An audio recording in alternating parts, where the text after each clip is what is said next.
What's good, family? Here we are live once again with another episode of the Raney Ro Show. Yeah. Oh, the podcast for the curiously minded, for the professionally curious. Yes, the professionally curious and the creatively creatively minded. My name is Ro Lamb. That is Kayla Raney. Like I said, we're back with another episode. It's so good to be back. So great to be back. Today we have an amazing special guest. I've known him for over 10 years, maybe. Okay. Sheesh, that's a long time. But yes, he's a rapper. He's professional wrestler, right? I mean, this guy does. I mean, he does so many different things for the community. He hosts a show called Healing is Necessary.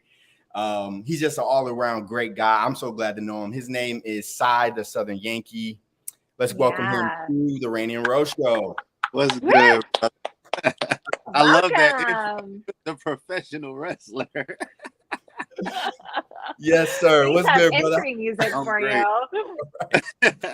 What's good, bro? How you feeling tonight, man? I'm great, man. I'm thankful that y'all invited me on the show, man. For real. Word. Well, thank you for being here, brother.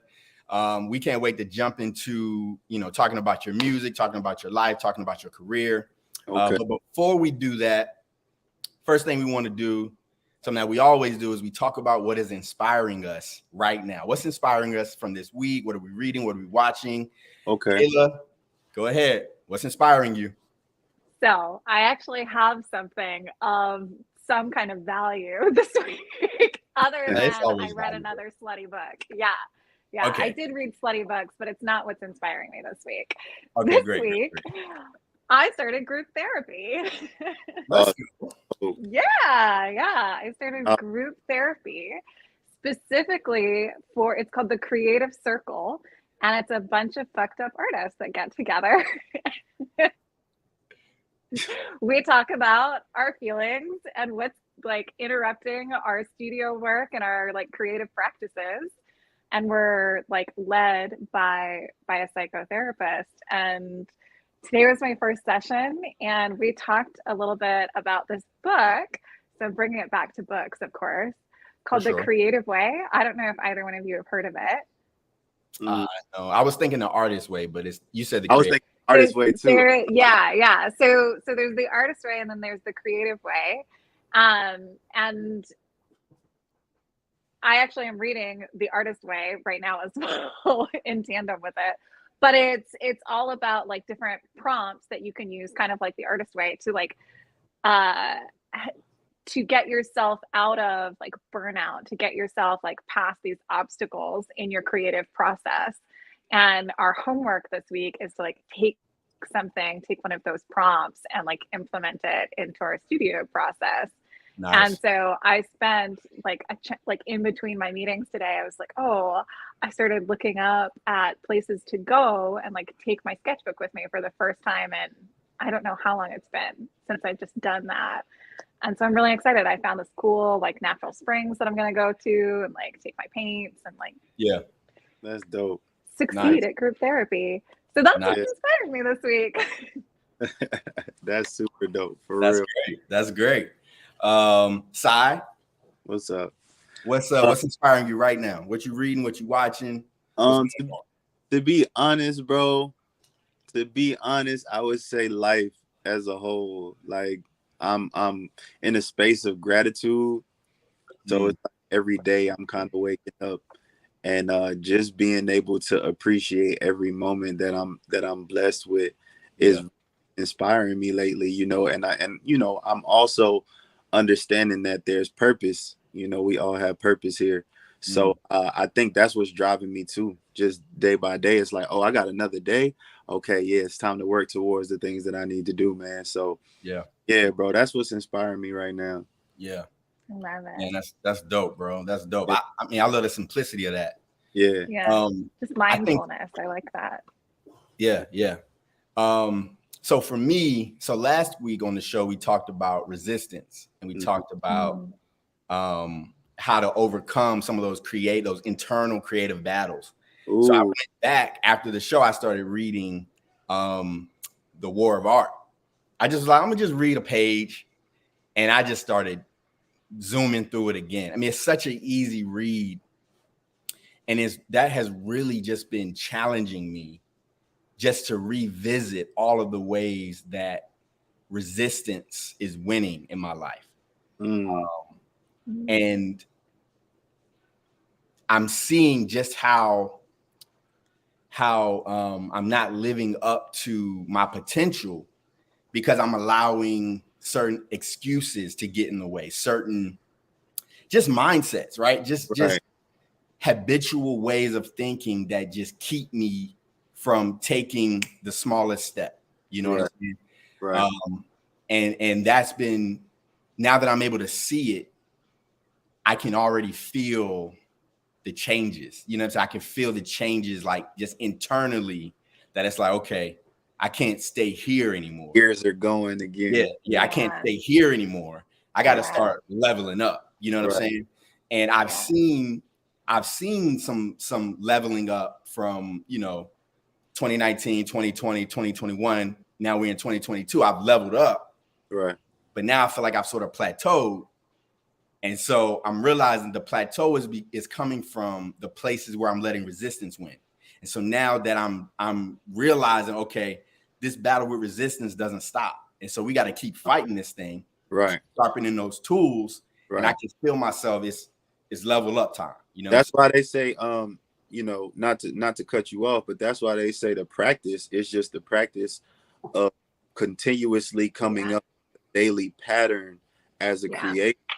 So that those blockages or those, writer's block, whatever you refer to as a blockage, those things are easier to overcome. You know what I mean? Rather than you falling victim to going, 3 to 6 months of no material because your mind has put a lock on all your work. You know what I mean? It's for sure. So I think that's it for me. I've also been watching some Christopher Nolan movies. I watched Dunkirk and I watched Interstellar. Okay. And just the way he uses time in his films is just really making me, it's inspiring me to look at my storytelling a little bit different. And so that's just a little small footnote on there. But does anybody else have anything else they want to say before we transition? Nah, man, I think those were 2 dope points. Okay. Love it. You good, Kayla? I'm good. Yeah, right, I'm ready. Good. I want to hear all the things. Okay, well, let's go ahead. Let's jump on in. So I think the first question that I want to ask SY the Southern Yankee. I'm man, it's so hard. It's so hard. Just about, I said, fighting through that. You're fighting. But I remember the first time I met you. I don't know if you remember this, but I met you we were at a mixer. It was like this. I remember. You remember? Okay. And so I just remember I asked you, I was trying to figure out like what kind of music you did, right? And so I'm like, yo, so like what, are you like a gangster rapper? Like what kind of music do you do, right? Yeah. I didn't really know how to ask, right? And so I think that's the question that I want to ask. Like, how do you describe your music, your art? Like when you're, pitching yourself and you're telling people what you do, how do you communicate that to people? I usually simplify everything. You're gonna learn that about me. Well, you already understand that about me, but I usually simplify everything. So for me, I would just say like authenticity, man. Because I don't try to be anything that I'm not. I just tell my truth. I tell my story. I try to usually hit certain nerves that maybe people don't tend to like want to address. So that's my goal. Like I go out of my way to make sure, like that's why a lot of my topics are thought-provoking, or a lot of the things that I say kind of intend to hit a nerve or hit you where it hurts. You know what I mean? Yeah. In a good way. Not hit you where it hurts in a bad way. But yeah, man, I hope that answered the question. Yeah, and that's not just in your music though, right? Like you do that even with healing is necessary. I mean, that's pretty much the same thing, trying to address topics in certain areas that we tend to try to overlook or just avoid. You know what I mean? Yeah. I'm gonna let you jump in, Kayla. I'm gonna go ahead and segue into our first first part of the song. One of the things you say in the song, you say, I've been talking to my therapist. I'm glad she understands. And I'm glad that you mentioned healing is necessary, because one of the question I want to ask you is, I want to hear you talk about how important therapy and this pursuit of healing is for our community, right? Like, for as people, right? And not, I mean, as people, as Black people, as Black men, you know what I'm saying? Like, yes. Where did that passion come from? You know what I'm saying? I think I've just always had a certain level of awareness.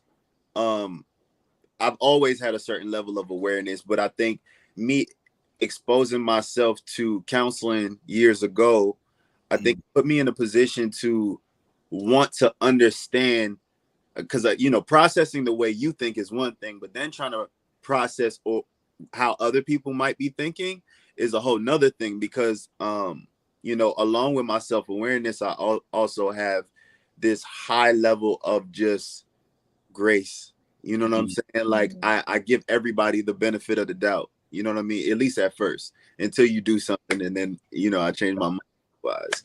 But like, I just always had this high level of self-awareness. So counseling, it didn't take long. My counselor even caught that from the beginning. She's like, man, you can unpack things really, like you know how to dress it up, you know how to doctor it up. My only issue was dealing with things in the here and now, hindsight, I'm great. Like, I can wrap it up. Hey man, this is what it was. This is what messed things up. You know what I mean? So, and she's like, you're so excellent at that.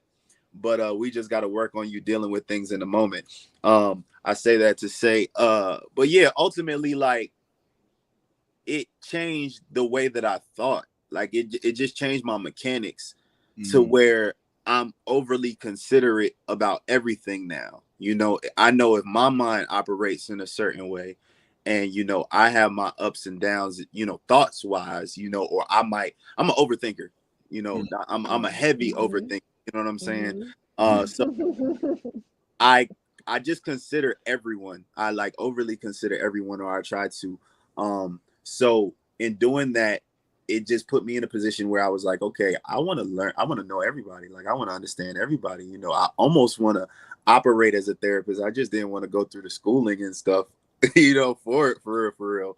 But I, in some way, shape, form, or fashion, wanted to operate as such. So that's kind of was my goal. Like, even the healing is necessary. Like, that was the goal. I wanted it to be a sense of therapy. It's a lot of friends who I talk to, and I'm like, yo, you got to go to therapy. You got to go to therapy. And they like, got the money for that, and it's like, okay, cool. There are so many routes nowadays that you can go for therapy that shouldn't even be a response anymore. Like, you could literally sit on YouTube all day and really have a whole therapy session. You know what I mean? It just, you can. What you looking for. But yeah, sorry to be long-winded on that one. No, that was good. That was perfect. Good. Yeah. Kayla, you want to jump in? No, I am like just absorbing tonight. I told Ro, like, before we got on, I was like, man, I really like his stuff. I've been listening to it for most of the day.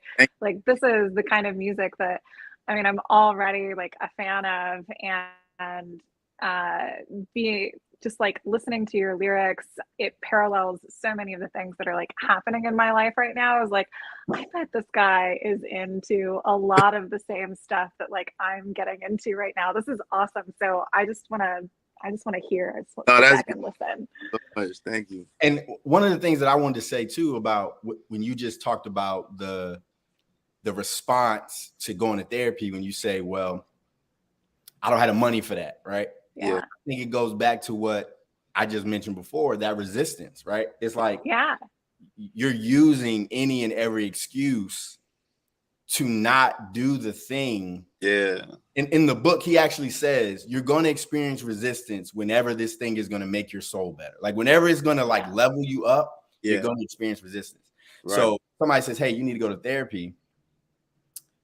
your first response is, oh, I can't do that. You know, I don't want to do that. Yeah. You know, the other thing that I encountered was I told somebody, I said, hey, you know, I think you should probably go to therapy. Like, this sounds serious. And their response to me was, oh, so you think I'm crazy? I was literally going. It's so many people who tie That crazy stigma with therapy. They think shrink. They don't think, you know, like someone who's sitting down and helping you to unpack your thoughts. Like, so I don't know, man. I just think it's a tainted like definition on what therapy really is. But I have seen a lot of people, at least, you know, peers around me. I have seen a lot of people as of recently start going to therapy, and, you know, off of the first therapy session, they're signing up for like, you know, a year, like for real. You know what I mean? Yeah. It's just a facade, man. It's a type of myth that's been out there about therapy. But I think, you know, when people expose themselves to it, a lot of people will embrace a lot more of it. But my thing is, like, if you need help, you need help. Yeah. So you know what I'm saying? Like, if there's a problem, like, but you got to think, man, it's a lot of people, like, we all have our vices, we all have our things that don't really address, don't really want to you know, tend to, because we may not feel like we're prepared for it. Absolutely. We want to address that pain or that hurt. You know what I mean? So I agree. Yeah, you're right. I think that it's people who know, they understand, they know they need therapy, but they'll never allow themselves to accept that or admit that. You know what I mean? Until they're ready. You're going to end up going through something. You can't push it off forever. You know, try to, but you're going to end up going through something so like traumatic. You're going to have to find some type of professional like way to help you, you know, process everything in a way. Yeah, no question, for sure. Yeah. I think the next thing that really stood out to me about your song, and the name of the song is No Caption. Where can people hear that? Everywhere, Tidal, everywhere you stream things? Everywhere, for sure. Can they buy it on Spotify? Can it be purchased anywhere? Yes, that's dope. That's what we want, that purchase. Yeah, we want to buy the music. Want those monies, monies. But yeah, this line. So I was in therapy the other day, and I was talking to my therapist. Okay. And I was telling her that, I feel like people don't check on me, right? Like, people don't just randomly just call me and say, hey, how you doing? Yeah. I'm usually the person that's reaching out and talking to people. You're the strong friend. I'm the strong friend. Right. And when I came across this line in your song, the first time I heard the song, it stuck with me, right? If I tell you I'm trying to stay afloat, just know I'm drowning. Mm-hmm. If I tell you I'm trying to stay afloat, just know I'm drowning. There's been times in my life when I'm like smiling, I'm laughing, I'm jovial. Yeah. And I'm dying inside. Right. But people on the outside are looking at me, and they're saying, oh, he's good. Yeah. He's good. And, you know, I think about I think she was a personal trainer or a fitness instructor or something like that. Just last week, they said she jumped off a bridge. Oh yeah, I think I heard about that story. Yeah, and I'm like, it's just crazy because it's crazy because you can just see people and their outward demeanors and think that they're fine. You know what I'm saying? And so I just wanted to hear from you just around this line. Like, what was your thought process when you wrote this, and what does this mean to you? Well, I'm the strong friend, you know, kind of like how you said, I'm the strong friend. I'm the one who checks up on everybody. I'm the one who wants to be the friend, you know, therapist for everybody, you know, in a sense. I like giving advice, you know, I like helping people kind of, you know, reason with themselves, you know, and through their thoughts. So, but just like, as you said, a lot of the times when we're the strong friend doesn't really have anybody to be there for them. Not to mention, I also am aware of the things that we can speak over ourselves. You know what I'm saying? Like, it's one thing to recognize where you are and what space you're in, but to kind of like speak it over yourself.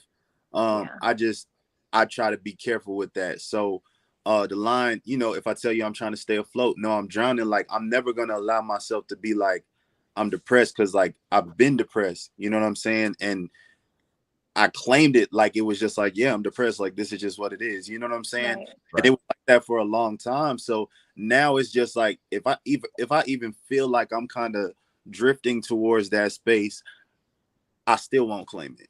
You know what I'm saying? Like, yeah, I'm just, I'm trying to stay afloat. I'm all right. I'm good. And that'll just be enough. That'll be that seed to just help me keep going. That's how I see that line for real. Yeah. Yeah. And I guess just a follow-up to that, like, what are some other tactics or practices that you have in place to sort of pull you out of that drowning space you feel sometimes? Prayer, that's one thing. Prayer. Fasting is something that I've learned is very how do you say, replenishing. You know what I mean? Like, you could be drained by life. Like cathartic, like. Yeah, and like social media is one of those things, like, I take periodic like breaks from, you know what I'm saying? Like, I may go like 4 months being active, 4 months popping out and trying to post every other day or something like that. But then you'll see me go through periods where I may post throughout my story just things that inspire me or things that I'm coming across, things that I'm seeing, places that I'm at. But like, I won't post. You could go to my page now. The last time I posted was probably like last month. You know what I'm saying? And it's just because, like, I feel like it's okay. Like, social media will put the pressure on you and make you feel like you have to remain consistent every single day to operate on their site, and that's a lot of pressure, man. Some days I don't have it. Some days I don't have it to dress up and take a picture and put a dope caption and, hashtags and hoping people like and comment. I don't have that. Some days I just don't feel like even being in front of a camera. You know what I mean? So I think it's okay to take a little hiatus and take a break. The people who are there for you and want to see your content will remain there for you. And when you repost again or you post again, they'll support it. But outside of that, anybody who wants to go, they were never really, there for the right reasons in the first place. Yeah. They were there for the Insta content. They weren't real followers. Right.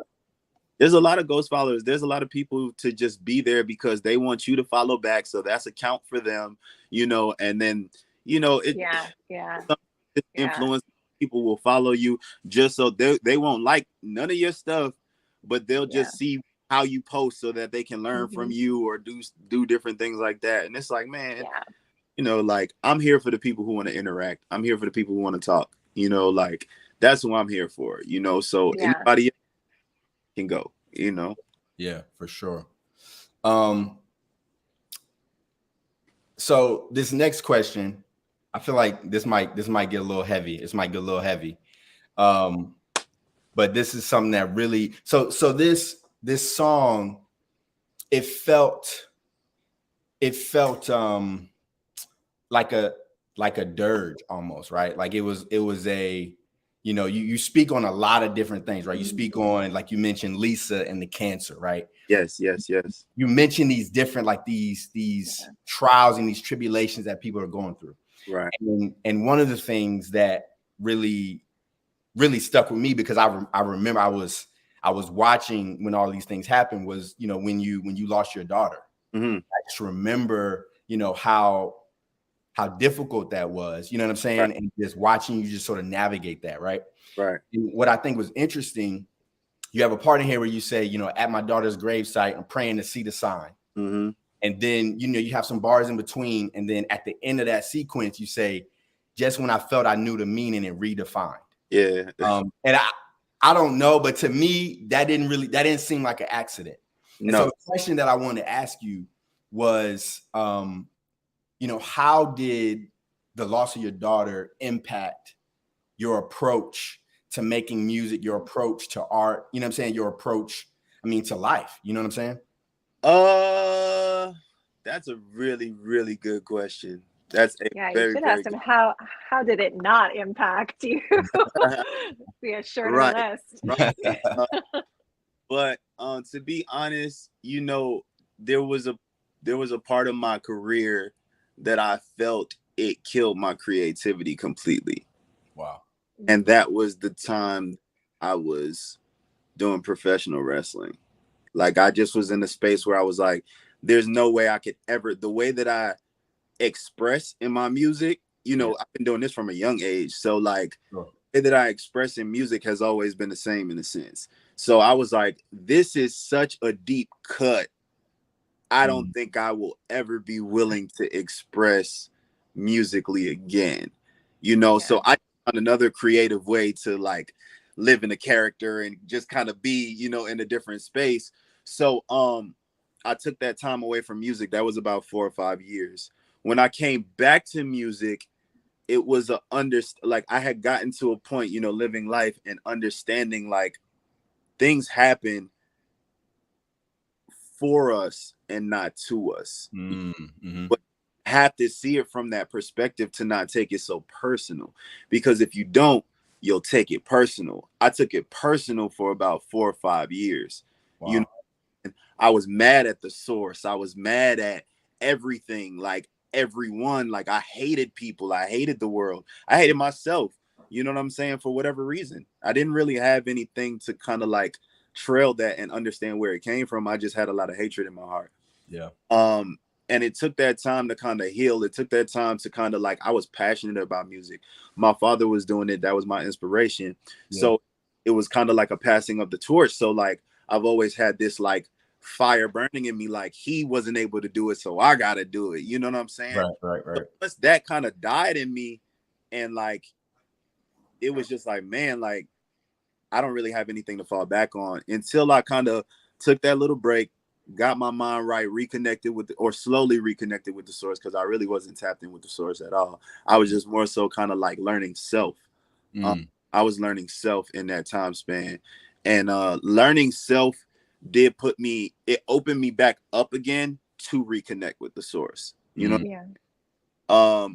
So yes, it was intentional for me to connect those lines, because it's like sometimes, bro, you won't really there won't be an answer for everything, you know. Like there won't, where we look for an answer and we look for understanding and everything, sometimes things happen for us and we won't be able to comprehend, at least not in the here and now.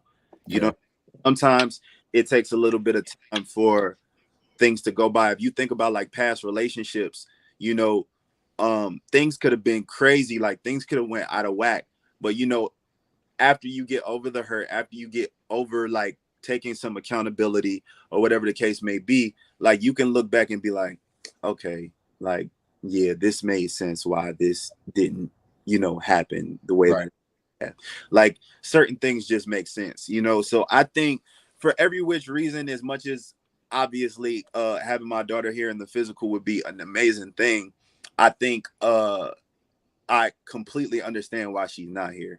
You know what I'm saying? And every time you think you understand, man, like the source will show you like, nah, this is what it is. You know, we redirect, this is what it is. So that's kind of what that whole thing was. The whole song, man, like no caption, it's supposed to be that. Like all of it is connected in a way, because it was me just spilling out everything of how I felt. And I felt like that song was like a couple years in the making. You know what I mean? Because my aunt Lisa, she died back in 2019. So, you know, this is something since then I've been like, man, I want to express how I really feel about in my music. But it took all those years. I hadn't really found the right thing that I wanted to say, you know. And as a creative, if you understand, it's like, nah, I ain't gonna touch on that until it's like that key moment, that key feeling, and I'll do it. And if it gotta feel right once I do it, you know. I gotta take it away. So when I put it in the song, it just fit feeling wise. Even when I listen to the song, like everything that I said, I feel like, yeah, that's a stamp. That's how I feel. That's how I feel. That's how I felt in that moment. That's how I felt prior. Like, I just think it's a stamp on everything I was saying. Yeah. And what was it that, I mean, you said you walked away from music, you thought, you know, that part of you thought it was done. You thought it was done. Yes. Yeah. what was it like, or what was it that brought you back to music? Like, what was that like? You know what I'm saying? Like, if you thought you were done and then all of a sudden it's like, oh no, it's still there. What was that like? So the dope thing about walking away from music, and I recommend this for every creative, don't be so fearful or closed-minded of the fact of walking away from what you're passionate about, what you're blessed with. Like, don't be fearful of walking away from that, because if it comes second nature to you, sometimes it's meaningful for you to take a break from it. And in that 4-year time span, I was able to, my whole life I've saw music from a creative standpoint. So like, I can't listen to it as the average listener would listen to music. I'm listening to what I would do to it, or what I don't like about, because why would they do that? You know what I mean? So I'm listening to it from that standpoint. But within that 4 to 5 years, I was really able to be a fan of music. Like, I grew to understand, like, that's where I got out of, remember, like, maybe in the early 2000s, everybody's like, oh, hip hop's dead, this, and that. You got the bubblegum era that came after that. And it's like, I started to be like, yeah, I'm not really like I was, where I was going hard for that same campaign, like hip hop is dead, this is bubblegum era. I started to understand mumble rap and like the bubblegum era, because like when you just like, oh, if you think like language, like, language barriers, or people having like speaking different languages, everything is understood differently. You know what I'm saying? There's certain lingo, like I could go to the hood and probably have a conversation with a dude and wouldn't understand nothing he's saying because he talking the street lingo. But it's like, at the same time, like, I could go, and they saying like what he's saying, he could say it to someone who lives there or in that area, and they will understand exactly what he's saying. But because I'm not connected to that space or from that area, I don't really understand what he's saying. But he's clear to someone who experienced that. You know what I mean? So I just look at it like that. Like, damn, see, sometimes I'll be so long-winded, I just go off and I'll be forgetting what I was talking about. I love it. Please redirect me. This is what we specialize in here. No, this is what we do here. You are on brand. You are on brand. Keep going. What were we talking about? I don't even know. I don't even know what we're talking about. I'm so enthralled. I'm like, I have no idea what we could be. I was asking you how you got back to music, and you were saying like it gave you time to be a fan, and now you understand mumble music. Mumble. I just want to say, if I can interject, I will never understand mumble rap music, but continue. Yeah, exactly. I was like, I am suspect of that. It's because you have to put yourself in such a place that I got to a point that anytime I listen to a song, like, I wasn't the biggest Kodak Black fan at first, right? I'm like, this guy is so crazy. He just says a bunch of wild stuff. Like, I don't really connect with the things that he's saying until I thought about this man really walking in the studio, walking in the booth, and creating this body of work. He hears things on this beat that I don't hear, because I would say it the way that SY would say it. But Kodak says it in a way that I can't say it. So I'm hearing it and open-minded enough to his perspective. Now, listen, as a creative, we all have had peers. You used to do music. So we have all had peers where you might do music with him, but you know how he rap on the beat ain't necessarily the greatest. But you still work with him because that's your friend. You know what I'm saying? So take away from look at Kodak Black or someone of that nature as your friend, right? And you at the studio with him and he go in the booth, the beat hard. A lot of the times the production is dope. The beat is hard. So you rocking with the beat already. And then he get in there and he, cause I'm a gremlin. And you like, oh, okay. I like this. I'm a gremlin too. Like, that's how you looking at it. So I just opened my mind up from not such a like opinionated, judgmental standpoint, and more so just like looking at the artistry like, okay, I wouldn't do that, and I probably won't listen to it after this point, but I can respect the fact that you as a creative created this, and this is dope. This is dope to me. Like, I just respect every piece of art. Like, it may not be my cup of tea, but I respect it because it's a piece of art. You know what I mean? So that's kind of like what I was able to gain in that time span of not doing music. I was able to look at things from a fan standpoint, which is why when I rebranded myself and came back as SY the Southern Yankee, I said like that was one of the key points of myself. I said I'm just gonna have fun with this. Like I'm gonna try everything. Like there's no sound that I have that is like gonna limit me or keep me boxed in. You know what I mean? Yeah. So like that was my goal in a sense. Yeah. And I mean, I think that's a genius point. I mean, I was joking about the mumble rap. I mean, I don't really rock with it, but I think you make a great point. You know, these guys are making music. Like art is a representation of not just the person that's sharing the art, but it's the place that they come from. You know what I'm saying? And so when you hear guys like Kodak Black or you hear guys like Chief Keef, right? It's like you see him and you hear his music. And if you went to his neighborhood, that's their lingo. It would be that. You know what I'm saying? Yeah. That's why I never understood. I'm like, damn, how could someone say that? Like, you know, these people, this person is the best of this time or the best, you know what I mean? Like, what? Like, are we listening to the same thing? This cannot possibly be. But when you stop being so judgmental, because we might look at things from a lyrical standpoint, it's like, oh, you ain't got the lyrics, but it's like, okay, but he delivered it in a way that his people could connect with it and feel it, and they feel it a whole deeper level. It's just not our cup of tea. You know? And so if you can have respect for creatives as a whole, start looking at it from that standpoint, I guarantee you'll start to enjoy more music than usual. Yeah.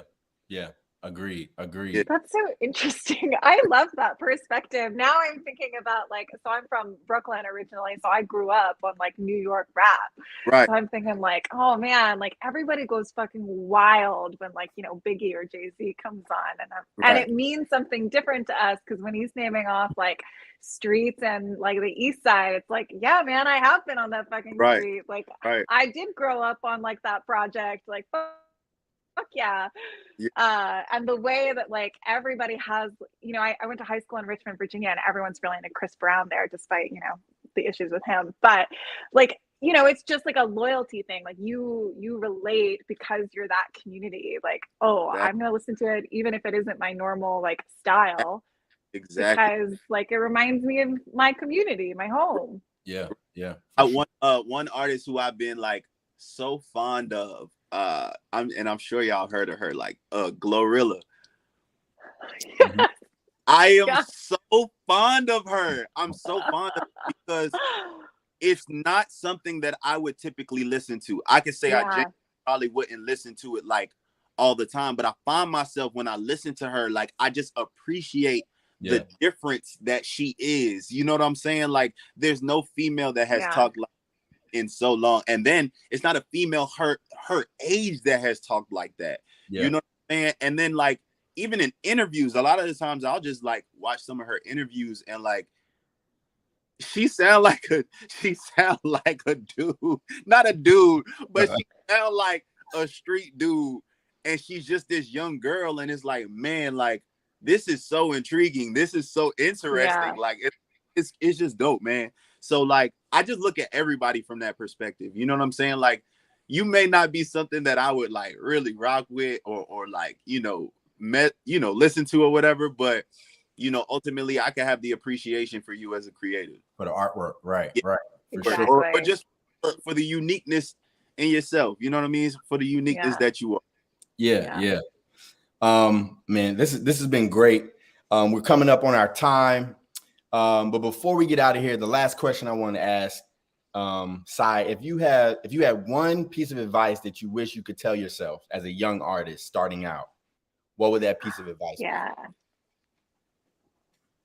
I love this question. If I could tell my younger self, always pursue purpose. Always. I think that has stood out to me as of recent, and I think it's always been in me. Like it's a feeling that I have, but it's something that it's like the words stand out so clearly now that I'm older. It's like just always pursue purpose. Like that's what we're here for ultimately, you know, and that has so many meanings when I say pursue purpose, you know, in so many realms of it. But pursue purpose, always pursue it. Yeah, man, that's great, bro. That's great. Yeah. So before we get out of here, Sai, where can they find you? Where can they find your music? Anything you want to plug? talk to the people. Where can we buy stuff from you? Where can we throw money at you? Right. Everything SY the Southern Yankee, man. Everything SY the Southern Yankee. If you type in SY the Southern Yankee and it's not me, it's not there, then I ain't got it. Okay. Southern Yankee. For those who are watching, you need to go check out his shirts. I was looking at his website earlier, and he has really cool merch to buy. So you should definitely hop on that. Please get a shirt. Please get a shirt. I'd appreciate it. Yes, absolutely. Bet. Okay, well, thank you for having me. Thank you. This was a great interview for real. Man, thanks for coming on. That's our show. SY, I just want to say before we get out of here, I just appreciate you, man. I appreciate, your strength. You know what I'm saying? We've been friends for over 10 years now. You know what I'm saying? And so, just you as an artist, your music, your life, the things you're doing for the community with Healing is Necessary. Definitely check that out, everybody. I've been on the show two or three times. And we've had some great conversation just about, mental health and just looking at how we approach life. You know what I'm saying? Yes. So definitely check that out. But again, man, I appreciate you. Thank you so much for coming on. I appreciate your time. Thank you, So grateful for you, bro, for sure. So yes. When is this dropping, man? When is this? We're live. We done dropped. It's a live stream, bro. They watch it right now, bro. And we could go back and look at too, though. Yeah, it's on YouTube. Yeah. I'll make sure you got it. I'll send it to you. I'll make sure you got it. That's all I care about. I want to go back. And hopefully you'll come on for a part 2. I would love for there to be part 2 where we talk a little bit more about like your actual writing process and how you learned to like articulate all of these things you're going through. So what do you think, audience? Part 2 is in the works, hopefully. Yeah, let's do that. Dope. Yeah, I would love that. Well, that's our show, everybody. Thank you all for tuning in. If you enjoyed this, like, subscribe, share it. Check us out on TikTok. Check us out on Instagram, Facebook. And Kayla, do you have anything you want to say? I don't think so, other than everybody go follow, subscribe, like, buy things from SY the Southern Yankee, and tune in for part 2, 3, 4, and 5. Yes. Again, thanks you guys. I want to say I love what y'all are doing. Like, this is really dope. This is my first time actually tap in with what, I think I've seen it on social media, like maybe in your story, you promoting it one time. But this is my first time being able to like really see what y'all got going on. And this is really dope. Keep it up. Please keep it up. Thanks, bro. I appreciate you, man. Yes. So that's the show. We out of here. We love you guys. Thank y'all.